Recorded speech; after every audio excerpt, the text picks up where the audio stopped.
Alhamdulillahi Rabbil Alamin. Wassalatu wassalamu ala rasulihil amin, Nabiyyina Muhammad ibn Abdillah wa ala alihi wa sahbihi wa man sar ala nahjihi wa ihtada bihadihi wa istanna bisunnati ila yaumiddin, amma ba'd. Muslimin dan muslimat, para jemaah sekalian, juga al-fadhil tuan-tuan imam Masjid Wilayah, Assalamualaikum warahmatullahi wabarakatuh. Alhamdulillah, kita panjatkan kesyukuran sebanyak-banyaknya kepada Allah Azza wa Jalla, kerana dengan limpah kurnia Allah kita diberi keizinan untuk meneruskan hidup di atas dunia ini di dalam rangka menyiapkan persiapan-persiapan untuk kita menuju ke alam akhirat, alam yang lama tempohnya, bahkan suatu marhalah lagi dia panggil alam menunggu, iaitulah di alam kubur. Juga kita tidak tahu berapa lama jarak dia. Maka di saat kita melalui kehidupan ini, Allah Subhanahu wa taala peringatkan kepada kita sebagaimana disebut dalam surah Al-Isra ayat 36. A'udzubillahi minasyaitonir rajim. Innas sam'a wal basara wal fuad kullu ulaika kana anhu mas'ula. Innas sam'a wal basara wal fuad. Allah kata pendengaran, wal basar penglihatan, mata, wal fuad hati. Tiga anggota ini kullu ulaika kana anhu mas'ula, akan ditanya tentang perjalanan hidup kita. Telinga kita apa yang kita dengar, mata apa yang kita lihat, dan hati kita apa yang kita fikirkan. Jadi oleh kerana tiga-tiga anggota ini menjadi persoalan yang akan ditanya di hadapan Allah Azza wa Jalla, maka timbul arahan daripada Allah sebagaimana dalam surah Al-Muddathir, surah Al-Muddathir ayat 3 dan 4. Wa rabbaka fakabbir wa thiyabaka fatahhir. Wa rabbaka fakabbir. Dan hendaklah kamu bertakbir, mengagungkan Tuhanmu. Sentiasa kita kata Allahu Akbar. Jadi para jemaah sekalian, bermula daripada salat kita nak masuk dalam salat, di sana bermula dengan takbiratul ihram. Takbiratul ihram artinya kita mula dengan takbir. Kemudian wathiyabaka fatahhir, dan pakaian engkau adalah engkau bersihkan.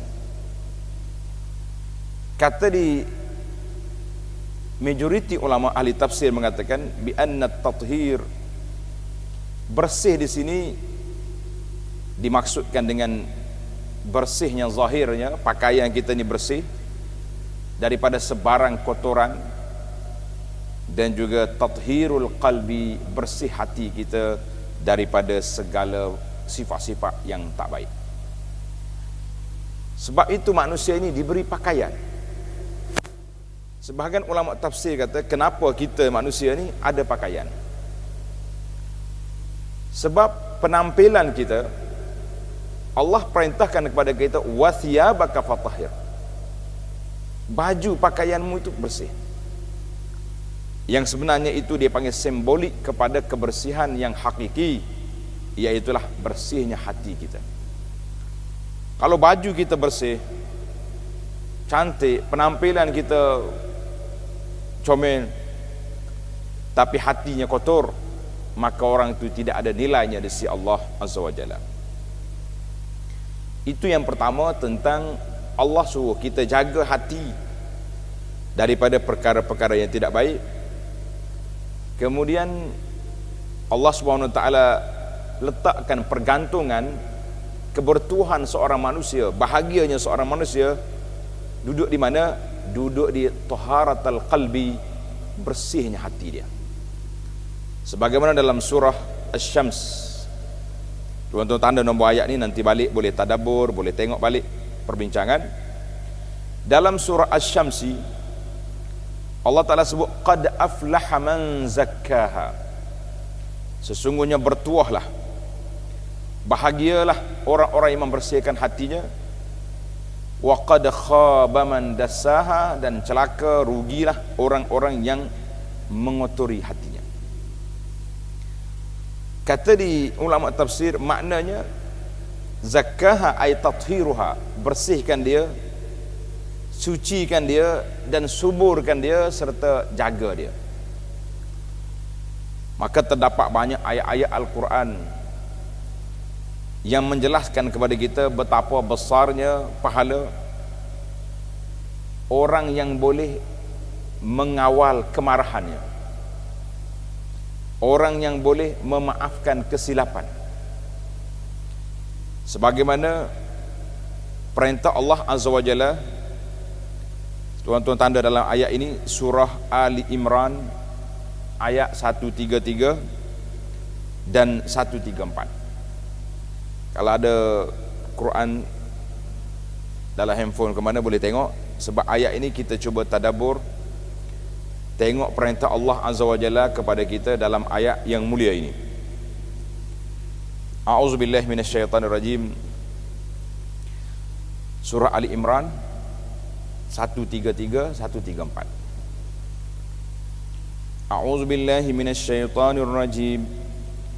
وسارعوا إلى مغفرة من ربكم وجنة عرضها السماوات والأرض أعدت للمتقين الذين ينفقون في السراء والضراء والكاظمين الغيظ والعافين عن الناس Wallahu yuhibbul muhsinin. Allah SWT mulakan ayat 134 ni yang dia nak suruh kita buat beberapa perkara dengan gaya bahasa pujukan ataupun tawaran. Apa dia kata? Wasari'u ila maghfiratin. Wahai hamba-hambaku, bersegeralah kamu semua pergi mencari keampunan Allah Azza wa Jalla. Apa dia yang kita nak, tawaran apa yang nak diberi oleh Allah Ta'ala itu? Apa kerja yang nak suruh kita buat? Dan apa perkara yang Allah nak suruh kita lakukan?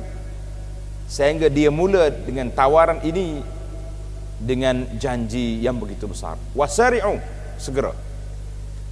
Jangan ditangguh-tangguh lagi kepada keampunan Allah. Wa jannatin 'arduhas samawati wal ard, dan syurga yang luasnya langit dengan bumi. Bila kita sebut langit dengan bumi, bumi kita nampaklah sebab kita duduk atas dia. Cuma kita tak tahu. Kita tahu bumi ada laut, ada bumi pula. Tapi dalam Quran menyebut juga tentang samawat, langit. Ada kata langit tu ada 7 lapis. Setiap langit ada pintu, ada tingkatannya yang begitu besar. Untuk siapa? Syurga yang sebegitu luas. Uiddat lil muttaqin. Allah SWT sediakan bagi orang yang bertakwa. Siapa dia orang bertakwa? Tuan-tuan tanda untuk ayat ini, kita tadabbur di sini saja. Yang pertama sifat dia, alladzina yunfiquna fis sarra wad dara. Orang yang telah memberi nafkah fis sarra, ketika dia senang, wad dara, ketika susah. Kadang-kadang kita duk fikir macam mana orang susah nak bagi derma. Orang senang, memanglah mereka senang, dia banyak duit, peruntukannya ada, cukuplah untuk dia bagi derma. Tapi orang miskin, ad-darra, orang susah macam mana? Pernah Nabi sallallahu alaihi wasallam beritahu kepada para sahabat, sabaqa dirham mi'at alf dirham. 1 dirham mengatasi 100.000. 1 dirham mengatasi 100.000. Jadi sahabat-sahabat radhiyallahu anhum, mereka ni kalau tak faham, dia tak akan diam. Dia akan tanya. Ini gaya cara belajar yang perlu kita belajar. Jangan kita ni kalau tak faham, tak tanya, tak apalah. Tak faham, tanya. Cuma setengah-setengah orang ni kalau tanya banyak sangat, mungkin dia tak selesa. Kita tanya soalan yang berkaitan dengan apa yang kita belajar sajalah. Jangan tanya pelik-pelik. Sahabat tanya, apa maksud dia nya? Jawab dia, orang yang miskin, dia cuma ada 2 dirham je duit dia. 2 dirham. Dia ambil 1 dirham, dia derma, tinggal lagi 1 dirham untuk dia guna. Bermakna dia telah menafkah harta dia 50% daripada duit simpanan dia. Banyak tak banyak? Banyak. Orang kaya yang bagi 100.000 tadi, dia ada juta lagi ada. 5 juta dia ada. Jadi kalau dia bagi 100.000, baru berapa peratus daripada harta dia? Sikit. Maka itu dia panggil kadar nisbah. Ada kalanya nisbah kepada bilangan yang banyak, ada kalanya nisbah kepada peratus milik yang dia ada. Kemudian ayat yang kita nak perbincangan kita ini, wal kaziminal ghaiz, orang-orang yang menahan marah. Bila nak marah, kata orang, biar pecah dalam perut, jangan keluar di mulut. Biar pecah di perut, jangan keluar di mulut. Mana nak marah setara mana pun, yang keluar di mulut kita istighfar, astaghfirullah, astaghfirullah. Kalau kita nak kata, boleh je kata. Setakat nak sumpah orang tu biasa ya, orang lain teruk lagi kan. Tapi kita tak mengeluarkan perkataan yang tak baik. Ini dia panggil al-kazimin al-ghaiz, maknanya orang yang mengekang. Qazamal ghaiz ay, kata di ulama Qurtubi kata qazamal ghaiz ay raddahu fil jaw. Nak marah tu dia menahan marah dia telan balik perkataan tu, jangan keluar di mulut. Berapa ramai pada jemaah hari ini orang yang mampu menahan kemarahan dia, tidak dizahirkan. Dalam hadis yang saya huraikan di bawah tajuk kepentingan menjaga akhlak, sehingga Nabi sallallahu alaihi wasallam letak dalam kurungan, innama bu'istu liutammima makarimal akhlak. Aku dibangkitkan untuk menyempurnakan budi pekerti akhlak manusia. Jadi para ulama hadis mengkaji kenapa Nabi letak tujuan dibangkitkan kan nak jaga akhlak. Sebab baik mana manusia, hebat mana dia, duduk dalam masjid hari-hari, sah depan dengan jubah lagi dengan serban, kita kata orang ni ahli ibadat. Naam, betul dia ahli ibadat, dia duduk di masjid, dia mari awal ke masjid. Tapi adakah dia orang berakhlak? Belum tentu. Nak tahu? Kebetulan sudah dia beribadat, sudah zikir kuat-kuat, turun-turun selipar dia hilang di tangga. Bercekak pinggang, duk maki sumpah orang, bahasa gila mana ambil selipar aku. Subhanallah. Orang boleh attack selalu. Masya Allah, tu ayah ni ingat ke wali besar duduk dalam masjid depan tadi, rupa-rupanya kaki sumpah. Subhanallah. Ini al-kazimin al-ghaiz. Allah Ta'ala nak letak kita menahan diri daripada marah.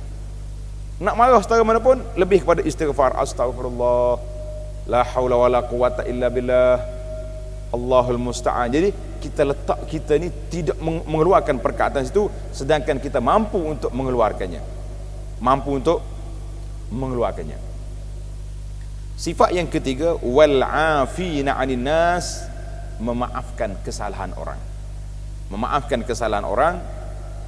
Kata di Qurtubi, al-'afwu 'anil nas, kita maaf ni maknanya kita mampu nak balas. Itu maksud maaf. Hari ini ada 2 kategori. Kita tak mampu nak balas, maka kita hanya boleh bersabar saja. Sabar. Tapi kalau kita mampu, kita tak buat, itu dia panggil pemaaf orang. Orang ni pemaaf ni. Dia ada kuasa tapi dia tak buat. Jadi Qurtubi kata ajallu durub fi'lil khair, orang yang memaafkan, al-afin 'anil nahi, ini orang yang sangat besar kedudukannya di dalam melakukan kebaikan. Seorang ulama nama dia Maimun bin Mihran rahimahullahu taala, dia ni satu hari pembantu dia, zaman dulu dia panggil jariyah. Jariyah ni mana hamba. Hamba dia mari bawa satu mangkuk kalau kita sup lah, sup panas, nak pergi hidang kepada tetamu Syekh Maimun. Tiba-tiba tergelincir, jatuh sup panas itu atas tuan Syekh dia. Jadi Syekh Maimun pun nak bagi penampar lah, depan-depan tetamu pula tu. Orang kata buat tak teliti lagu ni. Jariyah pun jawab, ya maulaya, tuan, bolehkah tidak tuan ingat kepada ayat Quran al-kazimin al-ghaiz, kelebihan orang yang menahan marah. Tuan Syekh ni tak jadi nak pukul. Dia kata qad fa'altu, tak apalah, saya beramal dengan ayat ni, tak marah. Kata dia jariyah, kebetulan jariyah pula hak belajar juga rupanya, cuma nasib dianya jadi hamba. Bawa lagi ayat selepas daripada dia, wal afina 'anil nas, maafkan kesalahan orang lah.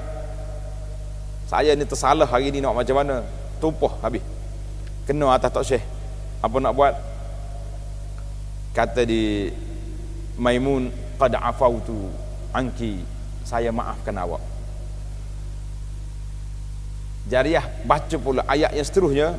Tengok dalam ayat yang kita baca ni, wallahu yuhibbul muhsinin, Allah SWT suka kepada muhsin, orang yang buat baik kepada orang. Kata di Maimun, qad ahsantu ilaiki, hari ni aku buat baik kepada engkau, fa anti hurratun liwajhillah, kamu merdeka kerana Allah Azza wa Jalla. Tengok para jemaah sekalian, kerana kesalahan yang dibuat oleh hamba ini, dia boleh merdeka. Patutnya bila dia bersalah, tak ada harapan adalah nak merdeka. Bersalah merdeka. Subhanallah. Allah SWT ajar kepada kita para jemaah di dalam ayat yang cukup menarik ini, supaya kita belajar suatu adab, iaitulah adab tenang jiwa, lapang dada.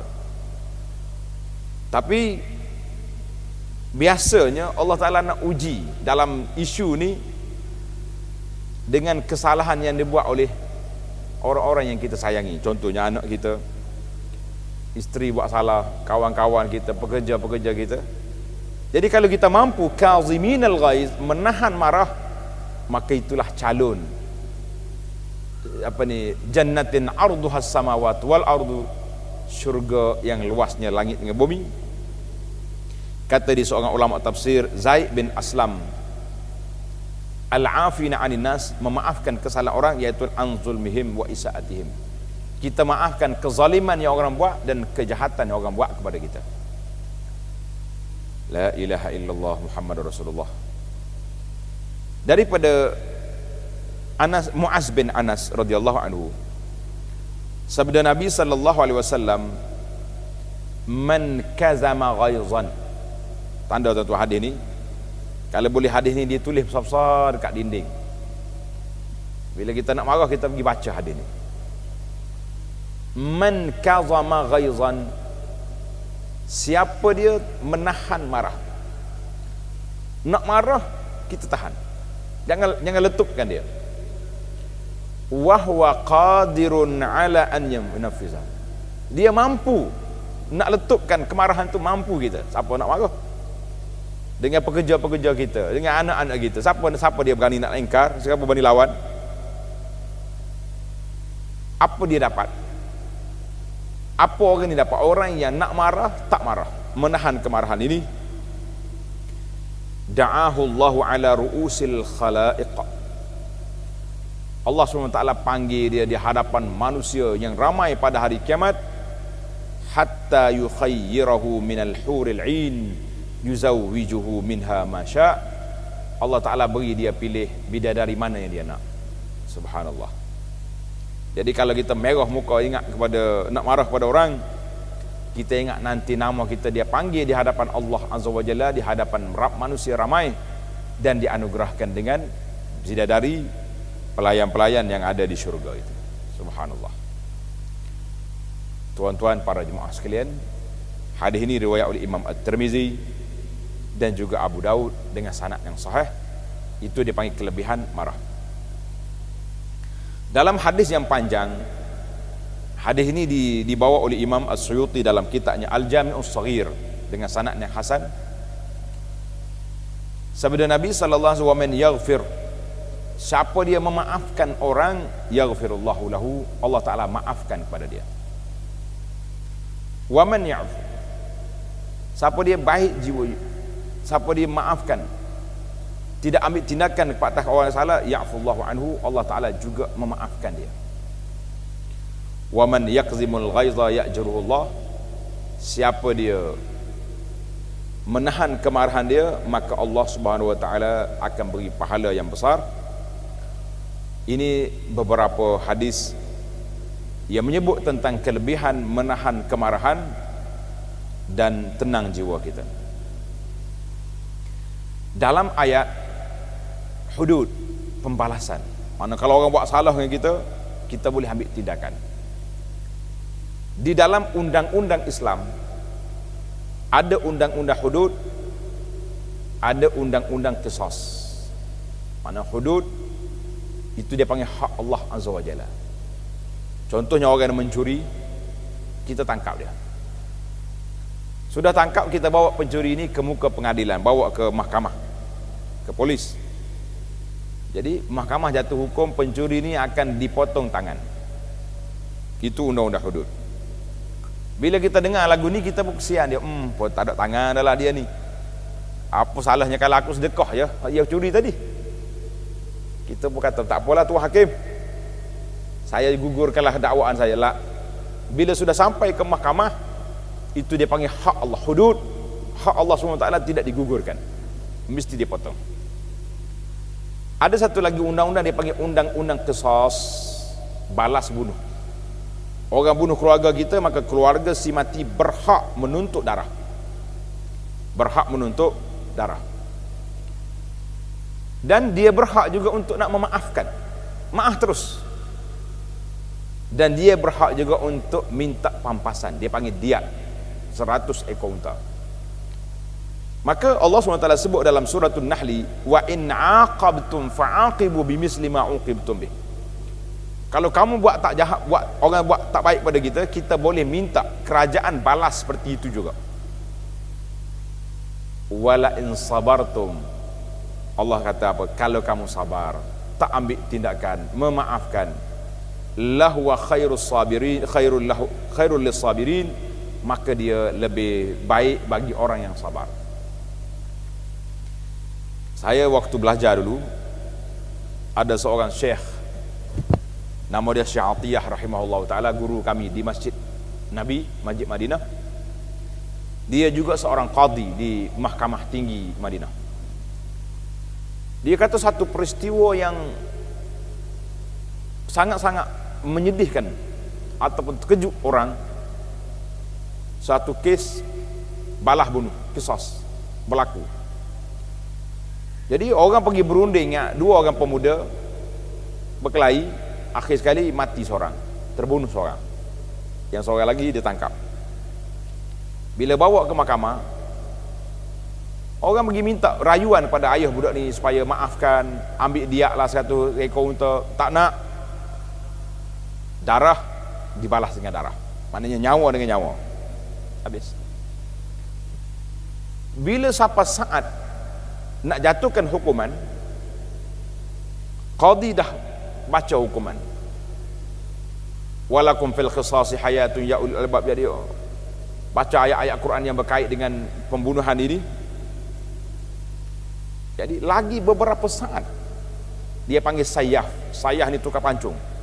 Tukar pancung dah tarik dia punya pedang nak pancung. Tiba-tiba bapa pemuda yang dibunuh tadi, yang ada dalam majlis itu, bertempik. Ayuhal qadhi qad afawtu anhu, wahai tuan qadhi, saya maafkan. Subhanallah, kata pedang sudah terangkat, tiba-tiba bapak dia maaf, maka ditutup turut balik pedang, disarungkan, hukuman digantung, ditangguhkan. Satu padang, dia biasanya di Arab Saudi ni kalau nak jatuh hukuman hudud ni, hukuman qisas ni, dia buat di padang supaya orang tengok ramai. Waliyashhad azabahuma ta'ifatun minal mu'minin. Azab tu, seksa tu, balasan itu dibuat di hadapan ramai, biar orang tengok dan orang mengambil pengajaran. Jadi orang satu padang semuanya terkejut. Allahu Akbar.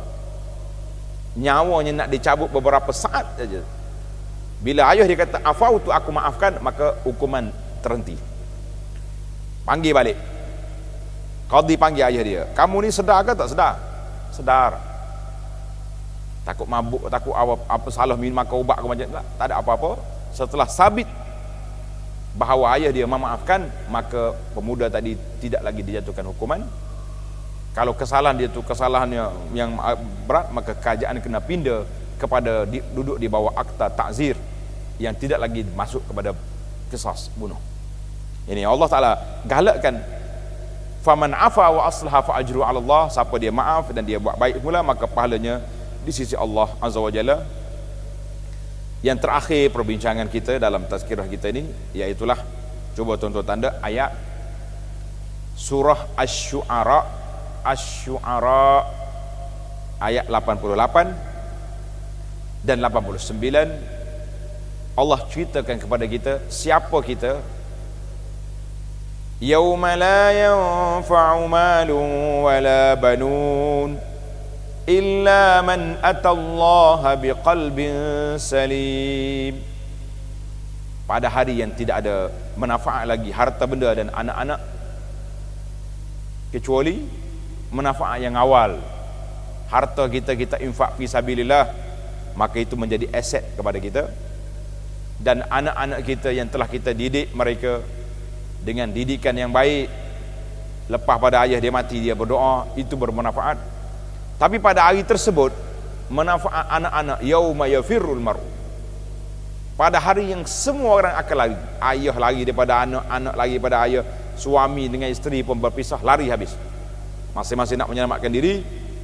Allah kata siapa selamat?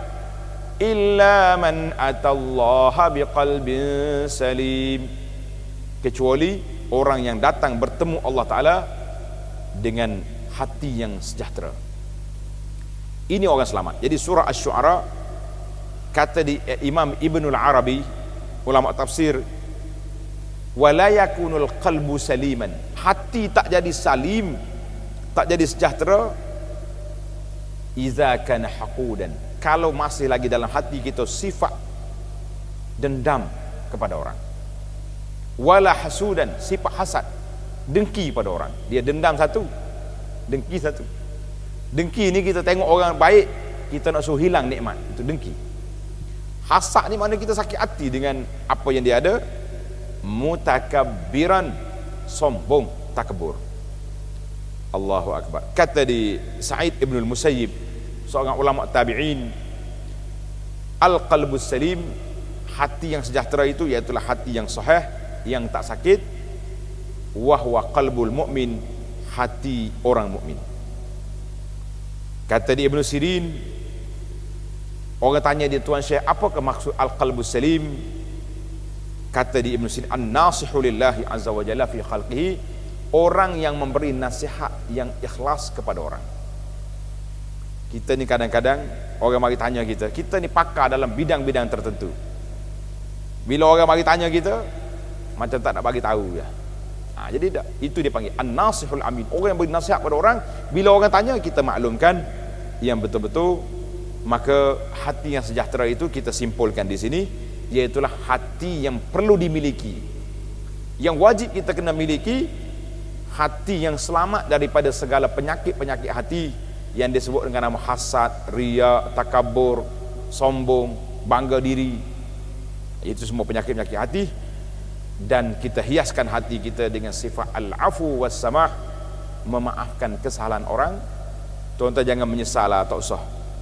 Ni setengah orang ni dak, kalau orang buat salah dengan dia agak, dia sumpah, Dia kata aku tak akan maaf sampai ke mati. Dia ingat ke mahkamah Allah Ta'ala di akhirat esok, mahkamah yang main-main je, senang-senang. Jadi kalau kita ada kes, kita tertahan, tak boleh nak pergi lagi ke depan. Dia panggil qantarah. Qantarah ni tempat perbicaraan di antara kita dengan sama-sama kita. Sampai kepada hayawan dikatakan akan dibangkit semula. Kambing mati ditanduk oleh kawan dia juga dibangkitkan. Walaupun mereka tak pergi ke neraka, tapi ada perbicaraan. Jadi para jemaah sekalian, alhamdulillah, mudah-mudahan Allah SWT selamatkan hati kita daripada penyakit-penyakit itu. Dan satu lagi dipanggil penyakit syubhat, penyakit keraguan, tidak meyakini perjalanan agama. Jadi hari ini apabila kita dengar perkara-perkara yang mari daripada Allah Azza wa Jalla, Al-Quranul Karim kita ambillah, yang datang daripada Nabi sallallahu alaihi wasallam yang dipanggil sunnah, maka kita ambil. Mudah-mudahan kita akan bertemu dengan Allah Azza wa Jalla biqalbin salim, dengan hati yang sejahtera insya-Allah. Subhanakallahumma wa bihamdika asyhadu an la ilaha illa anta astaghfiruka wa atubu ilaik. Wa sallallahu ala nabiyyina Muhammad wa ala alihi wa sahbihi ajma'in walhamdulillahi rabbil alamin.